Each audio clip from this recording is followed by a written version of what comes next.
Hey everybody, welcome to Pack 1 Pick 1 number 216 on the Mana Leak. I'm John as always, and we have ourselves another pack of Throne of Eldraine as we jump on into December here.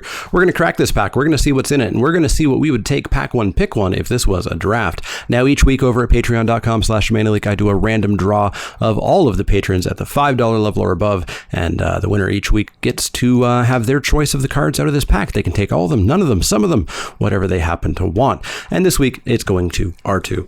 So we're going to open this pack, see what's in it, see what we would take Pack 1 Pick 1 if this was a draft. Up first, we have ourselves Moonlit Scavengers. Moonlit Scavengers is 5 and a blue for a creature. Merfolk Rogue. It's a 4/5. When it ETBs, if you have an artifact or enchantment under your control, you can bounce target creature.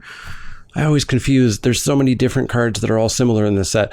Return a creature that an opponent controls to their hand. Card's fine. I don't like to load up on multiples of these usually just because they are very expensive, but if you are relatively controlling, if you're definitely going to have a Charm Sleeps or So Tinies or Witching Wells or something, and this is going to activate, then it's a totally fine card. I would hate first picking it. But I like, you know, fifth picking it. Barge In is a single red mana for an instant. Target attacking creature gets +2/+2 until end of turn, and attacking non-human creatures you control get trample until end of turn. Card's really good. Card is a really decent combat trick. +2/+2 for a single red mana is decent. It's no giant growth, but it's close. And giving non-humans, which you're going to have a lot of in red, and especially in red-green, can be a really good game. Perhaps the game-ending thing right there. But at the end of the day, it's a combat trick. You're not first picking this. You're not even like fifth picking this. You're waiting for this to wheel, basically. Up next is Arden Paladin. Arden Paladin is 3 and a white for a creature, human knight. It's a 2/5, but if you pay 3 white into that casting cost, you get a 3/6 instead. This card's deeply mediocre. It is not what white wants to be doing. White wants to be attacking, and a 3/6 is not an attacker, especially not for 4 mana. Don't play the card. Just don't play this. It's not great. You could side it in if you find yourself needing to not die fast, but it's a 4-drop. You're already going to have taken a bunch of damage. If this is your plan to start blocking and it only blocks one thing, they can still go around it. Not a fan of Arden Paladin. I do everything I can to never play it. Up next is Lash of Thorns. Lash of Thorns is a single black mana for an instant. Target creature gets +2/+1 and gains Death Touch until end of turn. It's not great. It's a mediocre combat trick. It's kind of like kill a creature that's attacking or blocking that your opponent stupidly chooses to attack or block with. There's so much that has to go into this for this to actually be removal that you want to not think of this as removal. It is not. It is something that may get a creature. I typically never play this. I never have a slot for it. There's so many good black cards in this set that you just shouldn't have to play this card. So don't pick it. Don't play it. Up next is Thorn Halberd. Thorn Halberd is a single green mana for an artifact equipment. When it ETBs, you can attach it automatically to a non-human creature you control. You can equip it for 5 generic mana otherwise, and the equipped creature gets +2/+1. This card's actually really good. People slept on this card a little bit. I slept on this card a little bit. It's solid. There's so many drops that this works with really well, like Wildwood Tracker, a 1/1 for 1 that's not a human. So you play that on turn 1, you play this on turn 2. Suddenly you're attacking with at least a 3/2, possibly a 4/3, depending on if you have, I don't know, like another Wildwood Tracker. Card's solid. It's not a first pick, but if you're still sleeping on this card, wake up. Wake up. Up next is Gingerbrute. Gingerbrute is 1 generic mana for a 1/1 artifact creature, food golem. It's got haste. You can pay 1 to make it unblockable except by haste creatures, and you can pay 2 tap and sack to gain 3 life. Gingerbrute's fine. Very good friend with Thorn Halberd, for example. It's a fine card. It's not amazing. It's not something that I go out of my way to get my hands on. I know some people do a little bit too much. Perhaps that is an arena effect or something. But I'll play this in a lot of decks. However, I'm picking this very middle of the pack. I'm not going any higher than that. Up next is Trapped in a Tower, and we found our first pick card here. 1 and a white for an enchantment aura. Enchant creature without flying. Enchanted creature can't attack or block or activate its abilities. It's pacifism, ++. And a slight minus because of the flying thing. It's a very good card. It's removal. It's one of the better white commons. I think Arden Tactician is better than it, but it's a very, very good card, and it's currently our first pick. Up next is Golden Egg. Golden Egg is 2 generic mana for an artifact food. When it ETBs, draw a card, pay 1, tap, sack it to add a color, 1 mana of any color, pay 2, tap, sack it, and you gain 3 life. Golden Egg, I love. I love this card so much. I will pick this card very highly out of packs, especially in pack 1 where I don't quite know what direction I'm going yet. 2 mana to draw a card is great. 1 mana to filter your mana into a different color is solid if you're splashing, or even if you're, 2 colors, but you maybe have like some of those red spells, like a Torbrand or something. And even that food, just gaining 3 life can be pretty good. I love Golden Egg. I'm never taking it over a Trapped in the Tower, but there are some packs where it might be the first pick. This already is not one of those packs. Up next is Idyllic Grange. Idyllic Grange, I'm just going to say it different both time. I'm going to say it both ways every other time. Idyllic Grange is a land plains. It's a plain, so you can tap it for a white mana. Idyllic Grange enters the battlefield tapped unless you control 3 other plains. But when Idyllic Grange does enter the battlefield untapped, you get to put a +1/+1 counter on a creature you control. The card's awful.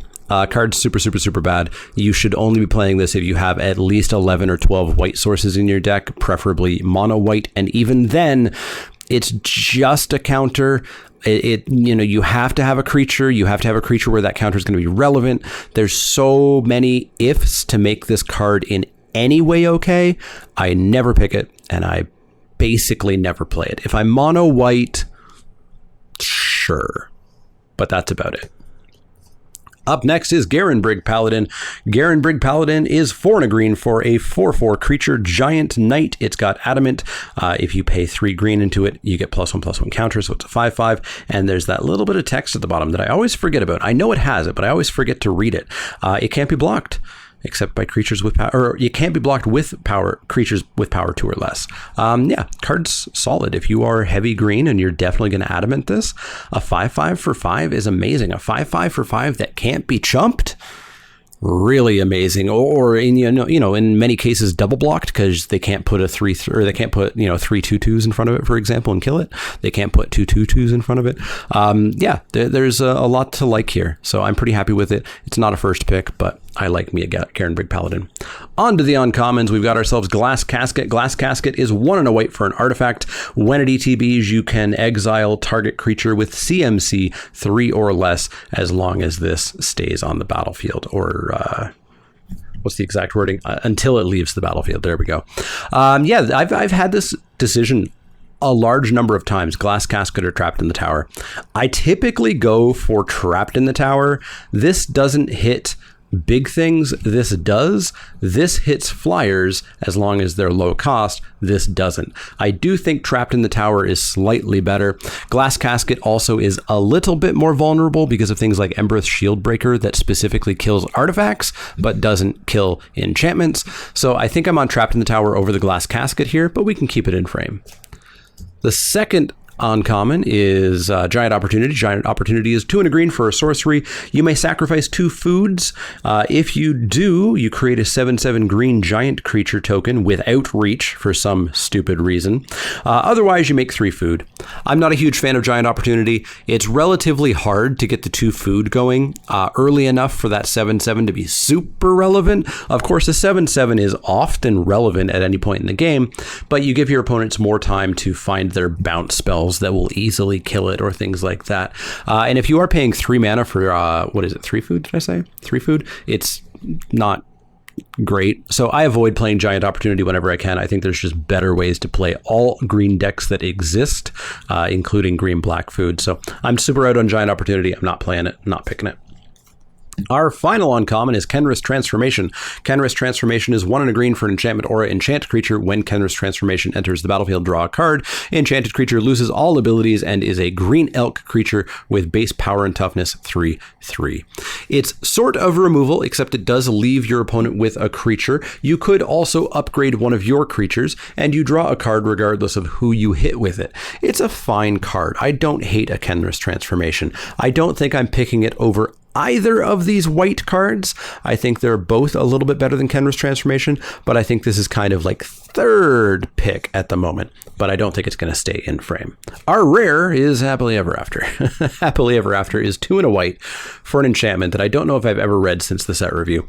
When Happily Ever After enters the battlefield, each player gains 5 life and draws a card. At the beginning of your upkeep, if there are 5 colors among permanents that you control, there are 6 or more card types among permanents you control and or cards in your graveyard, and your life total is greater than or equal to your starting life total, you win the game. I love alternate win conditions. I really do.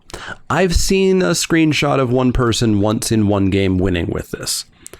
It's not realistic. This card is actual, literal trash. You should never be picking it. You should never be playing it. If your draft was free and you are super bored and there's no prizes on the line,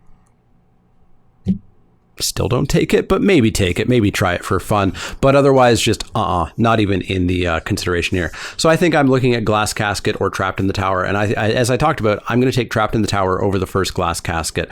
I might diversify and take the first Glass Casket over the second Trapped in the Tower, but for me, Trapped in the Tower is going to be the first pick. Let me know what you would have taken in the comments down below. Would you have taken Trapped in the Tower, Glass Casket, Kendras Transformation? Are you so bored that you want to try Happily Ever After? Let me know in the comments down below. As always, if you have any questions, comments, or suggestions, you can find me over on Twitter, Twitch, and Facebook. You can find me at patreon.com/themanaleak, where if you do become a backer at the $5 level or above, you get your chance to get all the cards out of the pack, none of the cards, some of the cards, whatever you happen to want each week, like R2 did. As well, I don't mention this too often, but if you do hit $60 lifetime, whether that takes you a year or 7 years or a month, you get a Mana Leak playmat. And absolutely anything is super appreciated through Patreon. Patreon supporters have 100% kept this channel going, especially this year. So huge thanks to the patrons over there. And if you want to be one of them, go check it out. You get access to the Discord and all kinds of other things. You can also go over to inkedgaming.com and use the promo code MANALEAK10, all one word, 10 is the number, to get 10% off your order and help out the channel. Easiest way, cheapest way, simplest way to help out the channel. Like, share, subscribe. But if you do have questions, comments, or suggestions, let me know. Otherwise, I'll see y'all next time.